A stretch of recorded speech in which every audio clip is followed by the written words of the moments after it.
दोस्तों, वक्त से लड़कर जो नसीब बदल दे इंसान वही है जो अपनी तकदीर बदल दे। कल क्या होगा इसकी चिंता कभी मत करो। क्या पता कल वक्त खुद अपनी तस्वीर बदल दे। नमस्कार दोस्तों, मैं हूं आपका अपना एस्ट्रोलॉजर दोस्त Rajesh Kalia. Akshit astro master channel के इस विशेष साप्ताहिक राशिफल में मैं आप सभी का दिल से स्वागत करता हूं। दोस्तों, बिना कोई आलतू फालतू बात किए बगैर सीधे आपके काम के और मुद्दे की बात करेंगे। दोस्तों, आज का यह राशिफल शुरू करने से पहले मैं आपको एक बहुत बड़ा हिंट और एक बहुत बड़ी खुशखबरी दे दूं। अगले सप्ताह ज्योतिषीय जगत की एक बहुत बड़ी और ऐतिहासिक घटना होने जा रही है। देवगुरु बृहस्पति अपनी चाल बदलते हुए आपकी राशि के 11वें भाव लाभ स्थान में अपनी उच्च राशि में प्रवेश करने वाले हैं। कन्या राशि वाले दोस्तों, ध्यान से सुन लीजिए। लाभ भाव में यह उच्च का गुरु आपके जीवन में पैसों, सफलताओं और खुशियों की एक ऐसी छप्पड़ फाड़ बारिश करेगा जिसका आपको सालों से इंतजार था। उस ऐतिहासिक महागोचर पर मैं अगले हफ्ते नेक्स्ट वीक बहुत ही स्पेशल और विस्तृत वीडियो लेकर आऊंगा। मुझे पता अब आप सभी को उस वीडियो का बेसब्री से इंतजार रहेगा। लेकिन दोस्तों, गुरुदेव के उस गोल्डन पीरियड में कदम रखने से पहले हमें इस सप्ताह का हिसाब किताब भी तो देखना होगा। आए बात करते हैं इस वर्तमान सप्ताह की, यानी मई महीने के इस बिल्कुल अंतिम सप्ताह की, जो 25 मई सोमवार से शुरू होकर 31 मई रविवार तक चलने वाला है। विस्तार से देखेंगे कि इस सप्ताह आसमान में ग्रहों की बदलती हुई चाल कन्या राशि वालों के जीवन में क्या नए अवसर लाएगी या फिर कोई नई चुनौती खड़ी करेगी। दोस्तों, ग्रह गोचरीय स्थिति को देखते हुए यह सप्ताह कन्या राशि वालों के लिए करियर और कार्य क्षेत्र के मामले में एक ऐतिहासिक टर्निंग पॉइंट है, क्योंकि यह सिर्फ एक आम सप्ताह नहीं है बल्कि देवगुरु बृहस्पति के आपके 10वें भाव कर्म और करियर भाव पर संचार का बिल्कुल अंतिम सप्ताह है। जी हाँ, पिछले लंबे समय से गुरुदेव आपके कर्म भाव मिथुन राशि पर गोचर कर रहे थे। फिलहाल इस सप्ताह गुरुदेव जाते जाते आपके करियर में अपने इस गोचर का सबसे प्रभावशाली और अंतिम फल आपको देकर जाएंगे।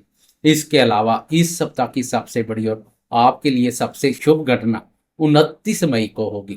29 मई को ग्रहों के राजकुमार और आपके अपने राशि स्वामी बुध देव अपनी चाल बदलेंगे और भाग्य स्थान से निकलकर अपनी ही स्वयं राशि मिथुन राशि आपकी राशि के 10वें भाव कर्म स्थान में प्रवेश कर जाएंगे।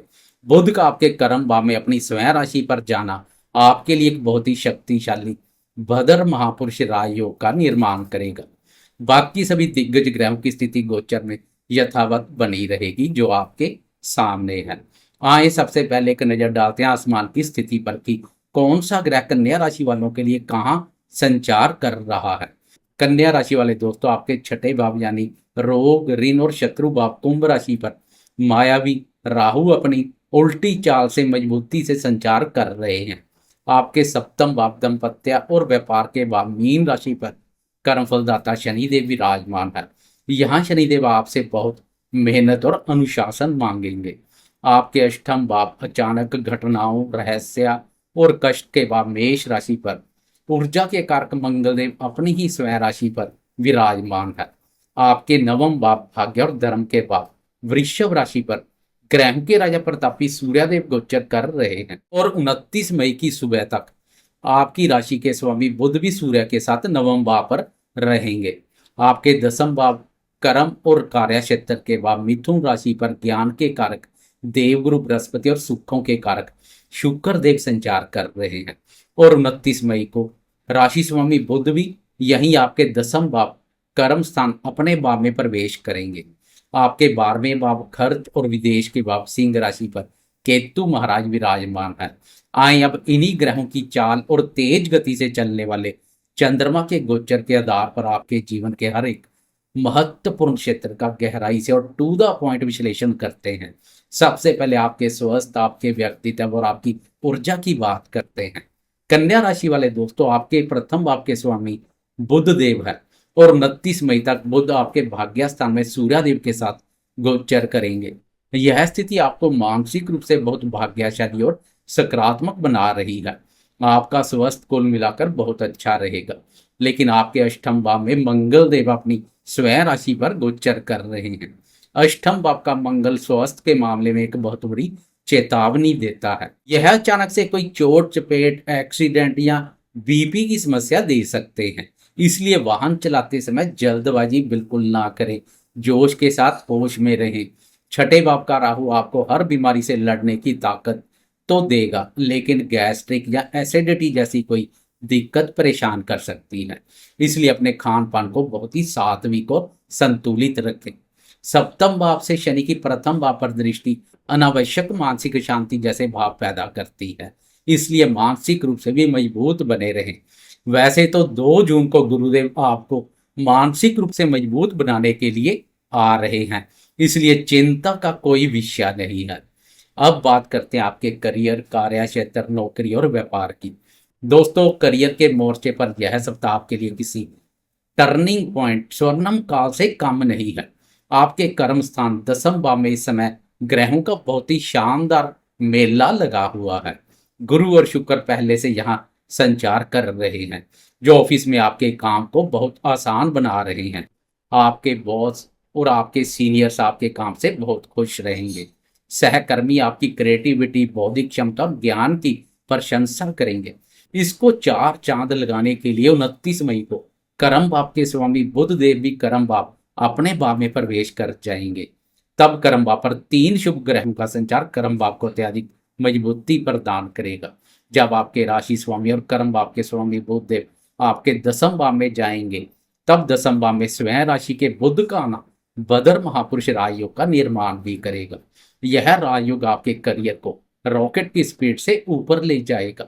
अगर आप नई नौकरी ढूंढ रहे हैं, प्रमोशन का इंतजार कर रहे हैं या मीडिया, बैंकिंग, लेखन और व्यापार से जुड़े हैं, तो 29 मई के बाद आपकी बुद्धि और आपके फैसले आपको कार्य क्षेत्र का सिकंदर बना देंगे। अब बात करते हैं आपकी आर्थिक स्थिति, धन लाभ और बैंक बैलेंस की। आर्थिक मोर्चे पर आपके धन भाव दूसरे भाव के स्वामी शुक्र देव है, जो आपके कर्म स्थान मित्र राशि पर संचार कर रहे हैं। यह इस भाव का स्पष्ट संकेत है कि इस सप्ताह आपका बैंक बैलेंस आपकी मेहनत और आपके करियर की ग्रोथ से बढ़ेगा। कोई भी शॉर्टकट आपको पैसा नहीं दिलाएगा, लेकिन कार्य क्षेत्र में की गई आपकी ईमानदारी की मेहनत छप्पड़ फाड़ धन लाभ करवाएगी। भाग्य स्थान में बैठे सूर्यदेव आपको पैतृक संपत्ति या पिता के माध्यम से कोई लाभ करवा सकते हैं, लेकिन 12वें भाव में बैठे केतु महाराज अचानक से कोई बड़ा खर्च भी सामने ला सकते हैं। इसलिए निवेश करने से पहले बहुत अच्छे से सोच विचार कर लें। अब बात करते हैं शिक्षा, संतान और आपके प्रेम संबंधों की। कन्या राशि वाले दोस्तों, आपके पंचम भाव प्रेम, प्यार, शिक्षा और संतान भाव के स्वामी शनि देव है, जो आपके सप्तम भाव पर गोचर कर रहे हैं। विद्यार्थियों के लिए यह समय बहुत ही एकाग्रता और डीप स्टडी का है। छठे भाव का राहु आपको प्रतियोगी परीक्षाओं में अपने हर शत्रु और प्रतिद्वंदी पर भारी जीत दिलाएगा। आपकी कूटनीति और आपकी शार्प मेमोरी आपके बहुत काम आएगी। संतान क्षेत्र से आपको कोई ऐसी जिम्मेदारी मिल सकती है जिसमें आपको अपना समय और पैसा दोनों खर्च करने पड़े। अब बात करते हैं आपकी लव लाइफ और प्रेम संबंधों पर। प्रेम प्यार भाव के स्वामी शनि की सप्तम भाव पर स्थिति लव लाइफ को विवाह में बदलने का योग बनाती है। अगर आप सीरियस रिलेशनशिप में हैं तो आप अपने पार्टनर को जीवन साथी बनाने का फैसला ले सकते हैं, लेकिन अष्टम भाव में बैठे मंगल की स्थिति आपके प्रेम संबंधों में अचानक से कोई तीखी बहस या ईगो की समस्या भी खड़ी कर सकती है, इसलिए धैर्य रखें। अब बात करते हैं आपके दाम्पत्य जीवन की। आपके सप्तम भाव दाम्पत्य भाव में शनिदेव विराजमान है और अष्टम भाव में मंगल अपनी स्वयं राशि पर गोचर कर रहे हैं। दाम्पत्य जीवन के नजरिए से यह समय थोड़ा चुनौतीपूर्ण है। सप्तम भाव का शनि जीवन साथी के स्वभाव में थोड़ा रूखापन या वैराग्य ला सकता है। वहीं अष्टम भाव का मंगल ससुराल पक्ष के साथ आपके रिश्तों में कोई तनाव दे सकता है। जीवन साथी के स्वास्थ्य को लेकर भी आपको इस सप्ताह थोड़ी चिंता रह सकती है, इसलिए दाम्पत्य जीवन में बहुत ही ज्यादा समझदारी, शांति और मेच्योरिटी दिखानी होगी। कोई भी बात छोटी से शुरू होकर बड़ा विवाद का रूप ले सकती है, इसलिए मौन रहना सीखें।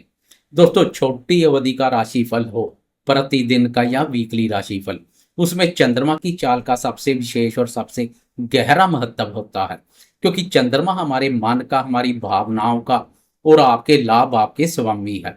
2.25 दिन में चंद्रमा की बदलती हुई चाल हमारे मन की स्थिति और हमारे रोजमर्रा के फैसलों को बहुत गहराई से प्रभावित करती है। तो आए अब वीडियो के सबसे महत्वपूर्ण हिस्से की ओर बढ़ते हैं और मंडे से लेकर संडे तक चंद्रमा की चाल की सिलसिलेवार और विस्तार से चर्चा करते हैं। देखते हैं कि किस दिन चंद्रमा किस भाव पर रहेंगे और आपके लिए क्या शुभ या अशुभ फल लेकर आएंगे। सप्ताह की शुरुआत में ही चंद्रमा अपनी चाल बदल रहे हैं। 25 मई सोमवार की सुबह के 9:06 पर चंद्रमा सिंह राशि से प्रस्थान कर आपकी ही राशि कन्या राशि में प्रवेश कर जाएंगे।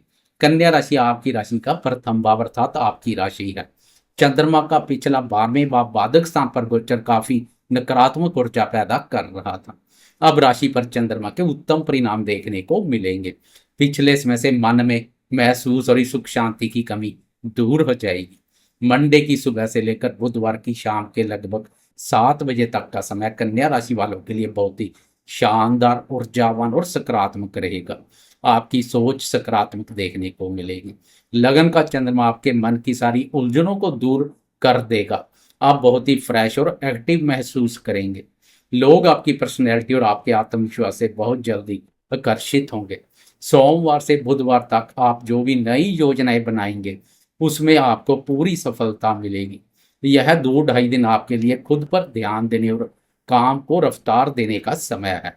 इसके बाद 27 मई बुधवार की शाम के लगभग 7 बजे चंद्रमा अपनी चाल बदलते हुए तुला राशि में प्रवेश करेंगे। तुला राशि आपकी राशि के दूसरे भाव धन, वाणी और कुटुंब के भाव पर पड़ती है। बुधवार की शाम से लेकर शनिवार की सुबह के 6:38 तक चंद्रमा की यह स्थिति रहेगी। कन्या राशि वालों के लिए आर्थिक लाभ और पारिवारिक खुशियों के लिए चंद्रमा की यह स्थिति उत्तम है। लाभ आपके स्वामी चंद्रमा का धन भाव पर संचार आर्थिक दृष्टिकोण से बेहतर रहेगा। दूसरे भाव का चंद्रमा आपके बैंक बैलेंस में कोई बहुत अच्छी वृद्धि करवा सकता है। रुका हुआ पैसा वापिस आने की उम्मीद जागेगी। आप अपने परिवार के साथ कोई अच्छा समय बिताएंगे। आपकी वाणी बहुत ही मीठी और प्रभावशाली रहेगी, जिससे आप कठिन से कठिन काम भी आसानी से निकलवा लेंगे। दोस्तों, इसी शानदार गोचर के बीच 29 मई शुक्रवार की सुबह के 11:14 पर एक बहुत बड़ी ज्योतिषीय घटना होने जा रही है। आपके राशि स्वामी बुध देव भाग्य स्थान से निकलकर अपने ही भाव दसम भाव मिथुन राशि में प्रवेश कर जाएंगे। कन्या राशि वाले दोस्तों, जैसा कि मैंने पहले बताया, दसम भाव में स्वयं राशि के बुध का आना बदर महापुरुष राजयोग बनाएगा। शुक्रवार से ऑफिस में आपका डंका बजेगा। आपके निर्णय, आपकी प्रेजेंटेशन और आपका काम करने का तरीका सबको हैरान कर देगा। व्यापारी दोस्तों को इस दिन कोई बहुत बड़ी और लाभदायक डील मिल सकती है। अंत में 30 मई शनिवार की सुबह के 6:38 पर चंद्रमा अपनी चाल बदलते हुए आगे बढ़ जाएंगे तथा वृश्चिक राशि में प्रवेश करेंगे। वृश्चिक राशि आपकी राशि के तीसरे भाव साहस, पराक्रम, पुरुषार्थ, छोटे भाई बहनों, पड़ोसियों, लेखन और संचार कार्यों के भाव पर पड़ती है और पूरा वीकेंड चंद्रमा यही व्यतीत करेंगे। ध्यान रहे दोस्तों, वृश्चिक राशि में चंद्रमा नीच के भी माने जाते हैं। वैसे तो चंद्रमा के यहाँ उत्तम परिणाम देखने को मिलते हैं, लेकिन तीसरे भाव में नीच का चंद्रमा आपके लिए वीकेंड पर एक चेतावनी भी है और एक अवसर भी। तीसरे भाव में वैसे चंद्रमा साहस देते हैं, लेकिन नीच का होने के कारण वीकेंड पर यह आपको बहुत ज्यादा ओवर थिंकिंग का शिकार बना सकते हैं। आप छोटी छोटी बातों को लेकर मन ही मन बहुत ज्यादा सोचेंगे और परेशान हो सकते हैं। वीकेंड पर आपके छोटे भाई बहन या पड़ोसियों के साथ अचानक से कोई छोटी मोटी बहस या गलतफहमी हो सकती है। अगर वीकेंड पर कोई छोटी यात्रा कर रहे हैं तो अपने सामान का ध्यान रखें। मेरी आपको सख्त सलाह कि वीकेंड पर अपने मन को भटकने ना दें। अपनी वाणी में बहुत ज्यादा कठोरता ना लाएं। मन को शांत रखने के लिए घर पर ही रहें और वीकेंड में भगवान गणेश जी की आराधना करें और ओम गण गणपते नमः का जाप करें। यह आपके लिए सबसे अचूक और शक्तिशाली उपाय साबित होगा। तो दोस्तों, यह था कन्या राशि वालों के लिए मई महीने के अंतिम सप्ताह 25 मई से 31 मई तक का एकदम संपूर्ण सटीक और यथार्थवादी राशिफल। उम्मीद करता हूं कि यह नया सप्ताह और गुरुदेव का यह अंतिम गोचर आपके जीवन में अपार सफलता, सुख, समृद्धि और खुशहाली लेकर आए। बिना किसी लाग लपेट के मैंने आपको ग्रहों की बिल्कुल सच्ची हकीकत बताई है। अंत आपके अपने कर्म, आपका पुरुषार्थ और आपकी सकारात्मक सोच ही आपका भविष्य तय करते हैं। अगर आपको मेरा यह टू द पॉइंट और विस्तृत वीडियो पसंद आया हो तो इस वीडियो को लाइक जरूर करें। इससे हमारा हौसला बहुत बढ़ता है। अपने दोस्तों और परिवार वालों के साथ इसे ज़्यादा से ज़्यादा शेयर करें। और अगर अभी तक आपने अपने इस भरोसेमंद चैनल अक्षित एस्ट्रो मास्टर को सब्सक्राइब नहीं किया तो ग्रहों की सटीक जानकारी और सही मार्गदर्शन के लिए इसे अभी सब्सक्राइब करना बिल्कुल ना भूलें। मैं आपका अपना एस्ट्रोलॉजर दोस्त राजेश कालिया बाप से विदा लेता हूँ। आप सभी हमेशा स्वस्थ रहें, मस्त रहें और अपने जीवन में खूब तरक्की करें। जय बुद्धदेव, जय श्री राम।